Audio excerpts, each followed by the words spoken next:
Technology has grown exponentially in the last couple decades. We've seen the advancement of the smartphone, the smartwatch, things that most of us have that stores all kinds of information. They keep us connected to the world and can also track our movements. But in more recent days, we've seen the advancement of this little thing called a microchip that can be implanted under the skin. It's become very popular in countries like Sweden. This little chip is often used like a barcode and can be used for scanning groceries at the store, access to the gym, entrance into your home, or purchasing tickets online, as well as storing all kinds of personal information. No doubt it will probably become much more popular as the age of technology moves forward, with many more countries adopting it. But for Christians, this little microchip is a stark reminder of a future technology system that the Bible calls the mark of the beast. Today's technology also brings many questions to Christians. Is this microchip actually the beginning of the mark? Can I unwittingly get the mark? And what if Christians get the mark? In this message, I'd like to discuss this mark. What is it? When will it come to pass? And what does it mean for Christians? Stick with me. Of course, there are many theories about the sequence of the end days, when all these things are going to take place. So I want to give you a diagram of what I believe. First, the rapture of the church, and then the 7-year tribulation period, which is split into 2 sections, with the second half called the Great Tribulation because it will be far worse than the first half. And then you have Jesus returning to this earth where he steps foot on this earth. And then you have the 1,000-year millennial reign with Jesus reigning in the temple in Jerusalem, and we will be reigning with him. And then you have the final judgment, which the Bible calls the Great White Throne Judgment, and then all of eternity. Here's a side note. Make sure to watch all my messages on the end times. And if you have any other questions that have been plaguing you, make sure to write those questions in the comments, because I have more messages to do on the end times. And I want to make sure that I cover all the questions that people have. The main passage of the Mark of the Beast is Revelation 13:11 through 18. In my previous message, we talked about the evil trinity during the tribulation, which consists of Satan, the Antichrist, and the false prophet. They work together to create utter chaos and devastation during the tribulation. But it's the false prophet who is responsible for instituting the mark of the beast. We read in Revelation 13:16 through 18. He, meaning the false prophet, required everyone, small and great, rich and poor, free and slave, to be given a mark on the right hand or on the forehead. And no one could buy or sell anything without that mark, which was either the name of the beast or the number representing his name. Wisdom is needed here. Let the one with understanding solve the meaning of the number of the beast, for it is the number of a man. His number is 666. Over time, there's been many speculations as to the identity of the Antichrist, but I do not believe that his identity will be revealed until the tribulation. And when that happens, everyone will know who he is. You know, he may be alive today, but we just don't know who it is. Now let's seek to answer some questions that we seem to all have. The first question is, what is the mark of the beast? Well, this is a mark during the tribulation that will be enforced upon every single person on this earth, in every city, town, state, country. It will either be placed on their right hand or on their forehead. You know, it could be an implantable device, or it could be something like a tattoo. We just don't know.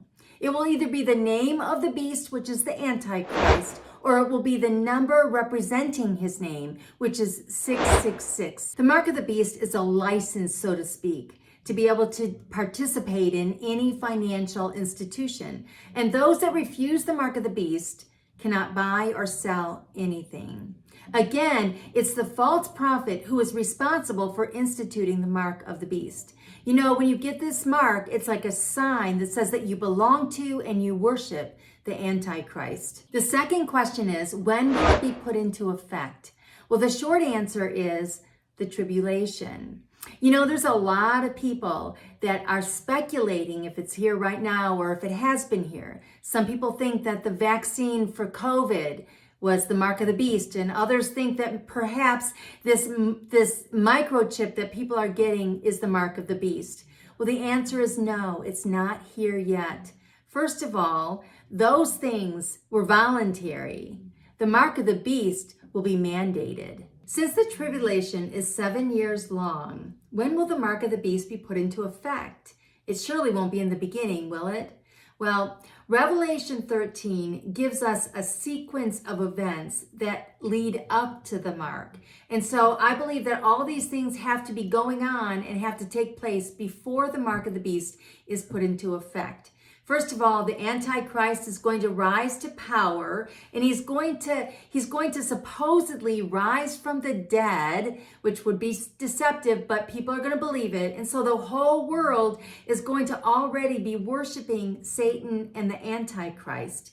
And then the false prophet is also going to be doing a lot of miracles, including calling fire down from the sky and giving life to the statue in the temple, the statue of the Antichrist. And then he is going to call for anyone that does not bow down to the statue to die. And then after all of that happens, he's going to enforce the mark of the beast upon the people of this earth. The third question is, how will it affect the world? How will the mark of the beast affect the world?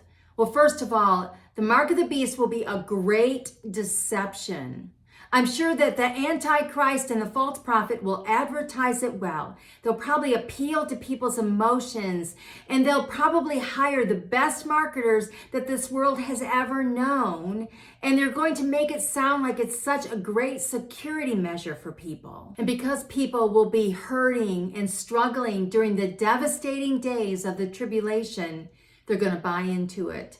I'm sure that they're going to rush out to stand in line just to get the mark of the beast. Second, those who receive the mark of the beast are going to be subject to even greater, more horrible things than those who don't. We read in Revelation 16:2. So the first angel left the temple and poured out his bowl on the earth, and horrible, malignant sores broke out on everyone who had the mark of the beast and who worshiped his statue. So in the end, getting the mark of the beast will be the most popular thing that people will be doing, but it will also be the worst thing that people could possibly do, especially because those that get it will be securing their own eternal condemnation. And the physical pain will be greater for those who have the mark of the beast than those who don't. The fourth question is, how will the mark of the beast affect Christians? How will it affect Christians? Well, think of it this way. Parents will want to protect their babies, right? No parent wants to see their child starve to death or go to bed hungry at night. And parents will already have lost a lot as it is, because the mark of the beast isn't even going to be instituted until partway through the tribulation. Parents will have lost hope just like everybody else. They'll be hurting and struggling.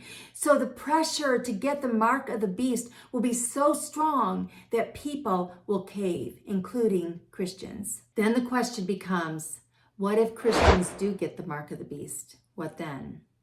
Well, let me say this. If they do, it will be a grave mistake. And I mean grave. Revelation 14:9-11 explains it like this. Then a third angel followed them, shouting, anyone who worships the beast and his statue, or who accepts his mark on their forehead or on the hand, must drink the wine of God's anger. It has been poured full strength into God's cup of wrath. And they will be tormented with fire and burning sulfur in the presence of the holy angels and the Lamb. The smoke of their torment will rise forever and ever, and they will have no relief day or night, for they have worshipped the beast and his statue and have accepted the mark of his name. Hence, anyone, even Christians, who accept the mark of the beast will suffer eternal condemnation.